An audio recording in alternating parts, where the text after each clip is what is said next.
England की जो महारानी थी उसने क्या कहा, उसने कहा कि एक काम करो, चीन के लोगों को अफीम का नशा दिला दो और भारत के लोगों को अफीम का नशा दिला दो। तो लोगों ने कहा, ब्रिटिश इंडिया ने कहा कि महारानी इससे क्या होगा, तो कही कि पहले नशा दिलाओ ना, एक बार जब नशा आ जाएगा तो 2 रुपया का अफीम वो 20,000 में खरीदेगा। पूरी दुनिया का 80% अफीम इसी 3 देश से होता है। तो भारतीयों को अफीम का नशा लगाने लगे सब, और चाइना वालों को भी अफीम का नशा लगाने से। भारत वालों को अफीम का नशा नहीं लगा, भारत वालों को खैनी का नशा लग गया। अंग्रेज क्या करते थे, म्यांमार से अफीम ले जाके चाइना में बेचते थे सब। तो चाइना ने मना किया कि तुम हमारे यहाँ अफीम मत बेचो, तो ब्रिटिश नौसेना ने चाइना पर हमला कर दिया और चाइना को हरा दिया और कहा कि हम अफीम बेचेंगे। इस युद्ध का ही नाम है अफीम युद्ध।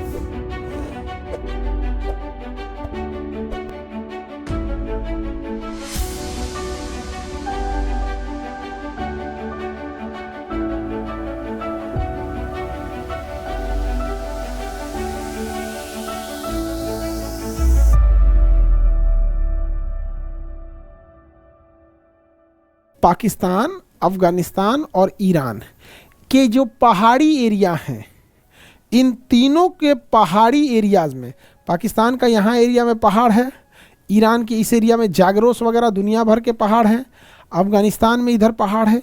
ये जो पहाड़ी एरिया है ना, इसे हम गोल्डन क्रेसेट कहते हैं। क्या कहेंगे? गोल्डन क्रेसेट। यहाँ अफीम बहुत ज़्यादा होता है। क्या ज़्यादा होता है? अफीम। अफीम की खेती इस एरिया में बहुत ज़्यादा होता है, अफीम। तो गोल्डन क्रेसेट किस लिए प्रसिद्ध है? अफीम उत्पादन के लिए प्रसिद्ध है। गोल्डन क्रेसेट किस लिए प्रसिद्ध है? तो गोल्डन क्रेसेट अफीम उत्पादन के लिए प्रसिद्ध है। गोल्डन क्रेसेट किस लिए प्रसिद्ध है?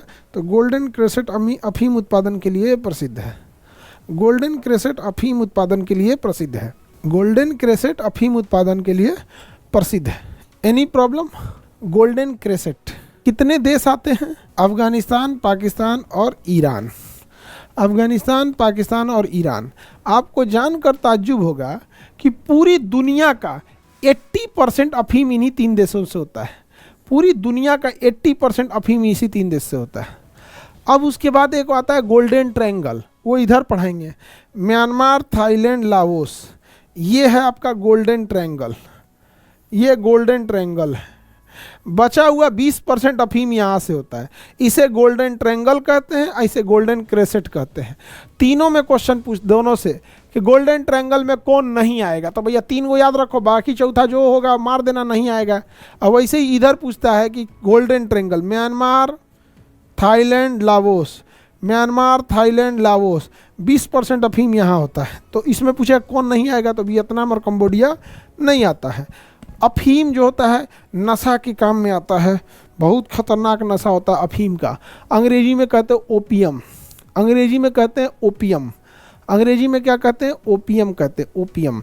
देखिए सर आज फौजी लग रहे हैं। हाँ, कैसे फौजी लग रहे हैं जी? हम फौजी लग रहे हैं जी। हम आगे बढ़ते हैं। हम लोग, हमको फौजी बनना था, अब बन गए पागल खाना का इंचार्ज। बनना था हमको फौजी, अब बन गए इंचार्ज, हो गए पागल खाना का इंचार्ज हो गया।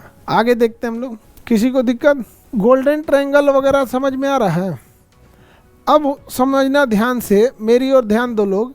हाई जो महारानी है ना इंग्लैंड की, बहुत बड़ी नशेड़ी है। इंग्लैंड की जो महारानी थी उसने क्या कहा, उसने कहा कि एक काम करो, चीन के लोगों को अफीम का नशा दिला दो। चीन के लोगों को अफीम का नशा दिला दो और भारत के लोगों को अफीम का नशा दिला दो।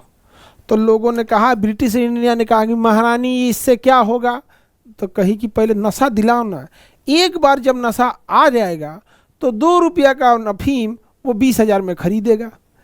अब भाई इतना अफीम बेच दो, इतनी सा अफीम बेच दो और 1 ट्रक गेहूं बेचो, बात बराबर है।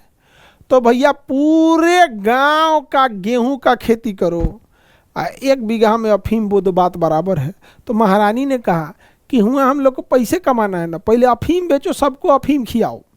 तो अंग्रेज इस बात पे तुल गए सब।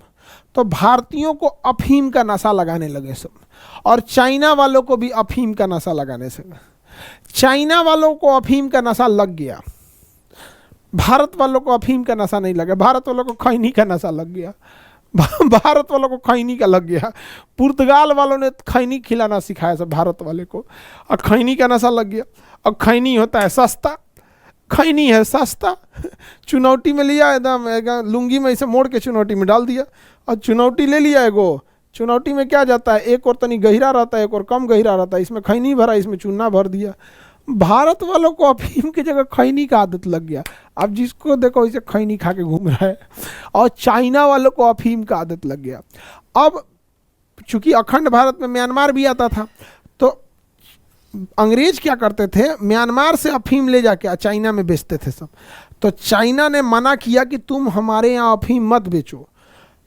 तो ब्रिटिश नौसेना ने चाइना पर हमला कर दिया और चाइना को हरा दिया, और कहा कि हम अफीम बेचेंगे। इस युद्ध का ही नाम है अफीम युद्ध। और 15 साल तक दो बार लड़ा है सब, केवल अफीम बेचने के लिए। केवल क्या बेचने के लिए, अफीम बेचने के लिए। हम अफीम बेचेंगे, अफीम बेचे, अफीम युद्ध हो गया यहाँ पर। सोच रहा, तो नहीं सोच रहे हैं, इतनी नशेड़ी है ब्रिटेन की महारानी, इतनी नशेड़ी है, हम लोग को खैनी का आदत धरवा दी और चाइना को अफीम का आदत रखवा दिया। चाइना को अफीम का लत लग गया और हम लोग को खैनी का लत लग गया। ना हमनी से खैनी छूट रहा है, ना उनसे से अफीम छूट रहा है। आओ महारानी नशेड़ी अपना मस्ती में घूम रही है। तो अफीम युद्ध, तो यहाँ से अफीम की सप्लाई हो गई थी। आगे बढ़ें, तो ये एरिया में अफीम बहुत ज़्यादा होता है, इस एरिया में अफीम ज़्यादा होता है। तालिबान आया, तालिबान ने कहा कि हम इस्लामिक कानून लागू करेंगे, अफ़गानिस्तान में इस्लामिक कानून लागू करेंगे। तो कहा कि जो भी अफीम का खेती करेगा उसको हम लोग जेसीबी में बांध के फांसी दे देंगे चौराहा पे अगले फ्राइडे को, अगले फ्राइडे को। अब ले, ये मंगलवार को घोषणा कर रहा है, ट्यूसडे को घोषणा किया मंगलवार को कि अगले फ्राइडे को कोई भी अगर अफीम का खेती करेगा तो हम उसको फांसी लगा देंगे। तो लोगों ने कहा ना ना ना, हम अफीम नहीं बोएंगे, अफीम नहीं बोएंगे। कहा कि जो तू नहीं, इतना कम टाइम कौन देता है रे। इसीलिए कहा जाता है तालिबानी आदेश सुना रहा है, तालिबान वाला ऐसे ही आदेश सुनाता है।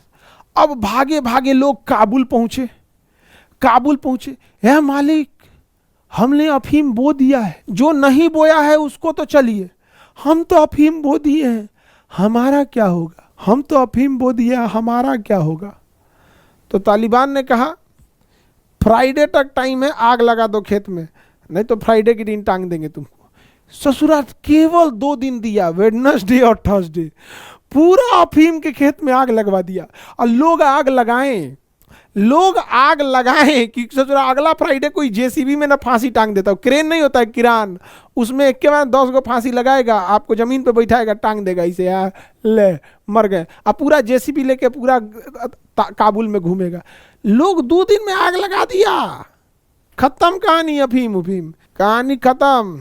इस्लामिक कानून ले आ दिया वहाँ पर, और तालिबान वाला। इसीलिए लोग कहते हैं कि तालिबानी फरमान सुना रहा है, तालिबानी फरमान सुना रहा है। नहीं समझ में आ गया।